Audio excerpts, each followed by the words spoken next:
오늘은 8월의 마지막 주일입니다. 매일 성경은 이사야 38장으로 큐티하도록 인도합니다. 이사야 38장의 말씀은 히스기야가 죽을 병에 걸렸다가 회복하는 내용이 담겨 있습니다. 오늘 말씀을 함께 묵상하며 코로나로 인해 죽어가고 있는 세계와 서서히 죽어가고 있는 한국 교회에 생명과 구원을 주시는 능력의 주님을 경험하게 되길 간절히 소망합니다. 오늘도 말씀과 함께 큐티로 승리하길 축복하며 이사야 38장의 말씀 살펴보겠습니다. 제목은 구원의 징조입니다. 이사야 38장의 사건은 이사야 36장과 37장의 사건보다 시간상으로는 더 앞에 일어난 내용입니다.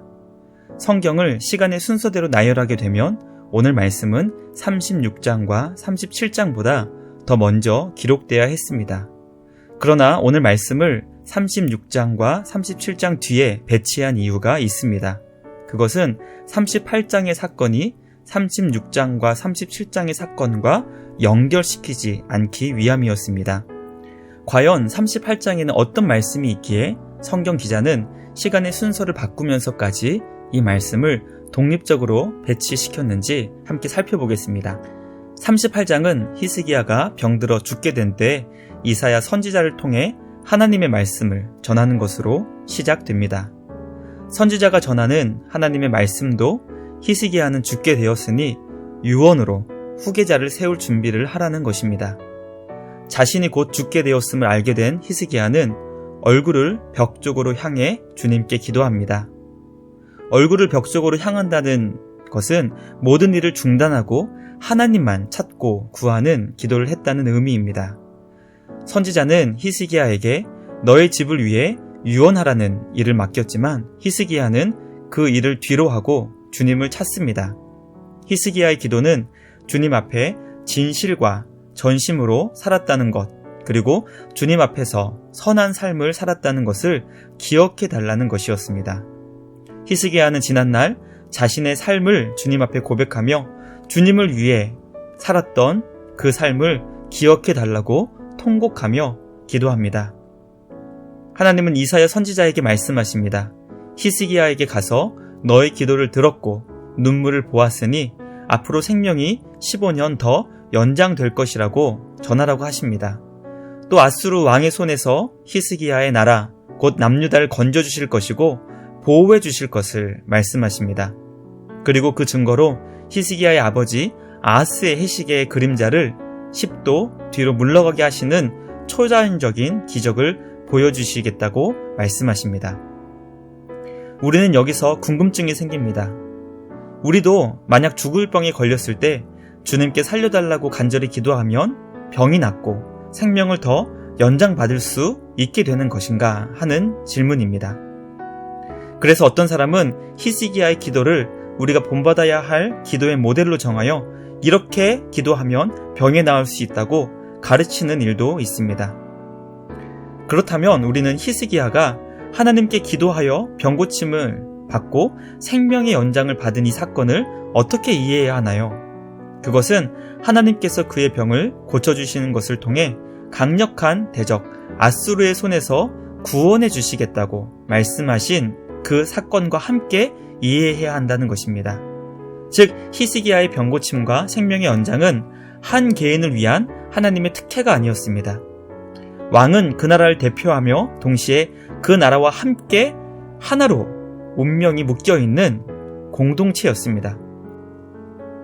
그러므로 히스기야가 나았다는 것은 하나님의 나라 남유다가 고침을 받았다는 것이고 15년의 생명이 연장받았다는 것도 적어도 15년 동안은 하나님의 나라 남유다가 하나님께 철저히 보호받고 하나님의 구원이 그 땅에 임한다는 것을 의미합니다. 그것을 하나님께서는 아하스의 해시계의 그림자를 뒤로 물러가게 하시는 것으로 보여주셨습니다. 히스기야의 아버지 아하스는 어떤 존재였습니까? 하나님의 말씀을 무시하고 아수르를 의지하여 남유다를 큰 죄악의 길로 인도했던 악한 왕이었습니다. 아하스의 해시계의 그림자라는 것은 하나님의 심판을 의미했습니다. 점점 어두워가는 그림자처럼 이제 곧 임하게 될 하나님의 심판을 상징하는 것이 아하스의 해시계의 그림자였습니다. 하나님께서 히스기야의 생명을 살려주시는 것을 통해 아하스의 해시계의 그림자를 뒤로 물러가게 하십니다. 그것은 하나님의 심판이 유보되었고 남유다는 주님의 구원과 보호를 받게 된다는 것입니다. 9절부터 20절까지 이어지는 말씀은 히스기야가 죽을 병에 걸렸을 때 그 고통이 얼마나 심각했는지 깨닫게 해주는 말씀입니다. 그러나 히스기야는 죽을 병에 걸린 육체의 고통보다 더 큰 아픔이 있었다고 우리에게 설명합니다. 그것은 성전에서 주님께 예배하며 주님을 제사하지 못한다는 것, 그리고 주님의 백성들과 함께 다시 만나지 못한다는 것이 육체의 고통보다 더 큰 아픔이었습니다. 히스기야에게 가장 큰 기쁨은 주님을 예배하는 것과 주님의 백성들과 함께 만나 교제하는 것이었습니다. 코로나 상황 가운데 성도에게 일어난 가장 큰 변화가 바로 함께 모여 주님을 예배하지 못한다는 것과 성도들이 함께 만나 서로 믿음의 교제를 나누지 못한다는 것입니다. 히스기야는 그것을 하지 못하는 것이 자신의 육체적 고통보다 더 큰 아픔이었다는 것을 고백합니다. 히스기야의 이 고백은 오늘 우리에게 예배가 얼마나 귀한 것이며 성도들과 함께 모여 교제하는 것이 얼마나 소중한 것인지 돌아보게 합니다. 선지자 이사야는 주님의 능력으로 히스기야의 병을 치료합니다. 고침을 받은 히스기야는 여호와의 전 성전에 올라갈 수 있느냐고 선지자에게 묻습니다. 히스기야를 통해 예배를 간절히 찾고 구하며 사모하는 그 마음을 배우게 됩니다. 오늘 우리는 이 말씀을 통해 주님을 찾고 구하는 자에게 하나님은 크신 은혜를 베풀어 주시는 사랑의 주님임을 깨닫게 됩니다. 또 우리는 공동체에 큰 영향을 줄 수 있는 존재가 바로 우리라는 것을 깨닫게 됩니다. 히스기야가 병에서 고침을 받아 생명이 연장된 것은 한 개인에게 일어난 사건을 넘어 한 나라가 살아나는 일이었습니다. 우리를 통해 우리 공동체가 살아날 수 있게 되고 한 사람이 주님께 살아나서 은혜를 입고 고침을 받으면 그 공동체도 살아날 수 있다는 것을 우리는 깨닫게 됩니다. 그러므로 우리가 살아나서 우리의 공동체가 살아나고 우리를 통해 하나님의 은혜와 사랑이 충만해질 수 있기를 간절히 소망해 봅니다.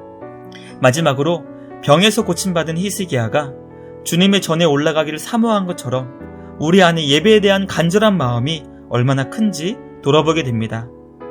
8월의 마지막 주일입니다. 히스기야가 사모한 그 예배에 대한 간절함이 우리 모두의 동일한 마음이 되었으면 좋겠습니다. 오늘도 예배로 주님을 더욱 사랑하며 기뻐하며 감사할 수 있는 복된 주일 되실 수 있기를 주님의 이름으로 간절히 축복합니다.